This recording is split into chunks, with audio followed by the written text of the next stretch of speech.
നമസ്കാരം. അങ്ങനെ ഈ തമ്പി ഹോട്ടലിൽ ഒരു സ്പെഷ്യൽ ഐറ്റം അവിടെ ഉണ്ടാക്കണ്ടായിരുന്നു കേട്ടോ. അപ്പം ഞാൻ അടുത്ത് ചെന്നു. ഞാൻ അത് ഉണ്ടാക്കുന്ന ആ സ്ത്രീയോട് ചോദിച്ചു, ഇത് എന്താ സാധനം എന്ന് ചോദിച്ചു. അപ്പോൾ അവർ പറഞ്ഞത് സ്വീറ്റ് പോളി. അപ്പോൾ സംഭവം എന്താ, അതിൻ്റെ ഇൻഗ്രീഡിയൻസ് എന്താണെന്ന് നോക്കിയപ്പോൾ അവർ കുറച്ചെടുത്ത് എനിക്ക് കയ്യിലേക്ക് തന്നിട്ടോ. നമ്മൾ ഈ കൊഴുക്കട്ടയ്ക്കൊക്കെ തേങ്ങ വിളയിച്ച് വെക്കില്ലേ, അതേപോലത്തെ ഒരു സംഭവം.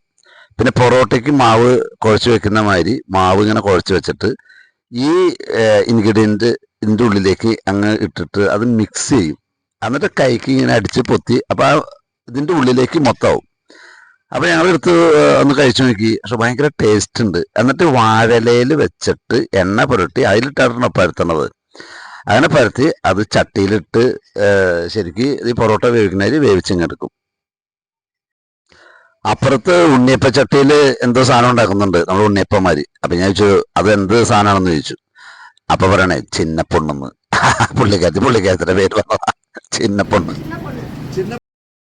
அந்த சின்ன പെണ്ണിനെ உங்களுக்கு പിടിച്ചിട്ടിങ്ങളാ, നമുക്ക് ரொம்ப പിടിച്ചിരിക്ക്. അങ്ങനെ 2 ബോളി മേടിച്ച് പാർസൽ വെച്ച് ഞങ്ങളുടെ യാത്ര തുടർന്നു. ഇഷ്ടമായ ഒരു ലൈക്കാൻ കൊടുത്തേക്ക് നീ.